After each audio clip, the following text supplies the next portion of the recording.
Hello, welcome to mini blog. तर आजचा mini blog असा असणार आहे की संध्याकाळचं रुटीन मी तुमच्यासोबत शेअर करणार आहे. पहिले तर बघून घ्या, मी पार्लरचं बॅनर माझं बाहेर लावलेले आहे. त्यानंतर मी लगेचच ना पीठ भिजवायला घेतलं, स्वयंपाकाला लागले लगेचच. कारण ना माऊ माझी खूप बोर करते, नंतर मला काहीच करू देत नाही. मग तिला झोपी घातलं होतं मी आणि मग लगेच स्वयंपाकाला लागले होते. तर इथं मी पीठ भिजवत आहे, तुम्ही बघू शकता. आणि त्यानंतर पीठ वगैरे भिजून झालं, त्याच्यानंतर लगेच मी पोळ्या करायला घेतल्या.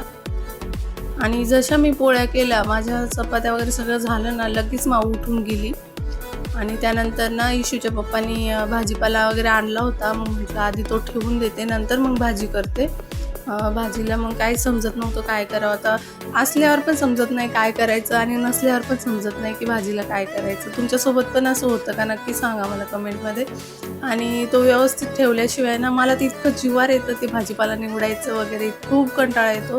पण काय करणार, आता ठेवावं तर लागणारच आहे, नाही तर तो खराब होऊन जाईल.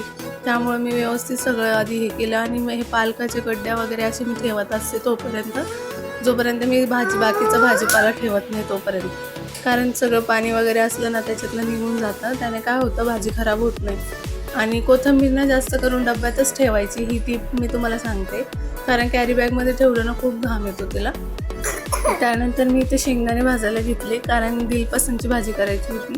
तर चला मग आजच्या पुरती इतकंच. जर ब्लॉग आवडला असेल तर नक्की लाईक करा, शेअर करा. भाजीची रेसिपी नाही तुमच्यासोबत शेअर करता आली, कारण ती उठून गेली होती ना, त्यामुळे. चला तर नेक्स्ट ब्लॉगमध्ये भेटू. Bye bye.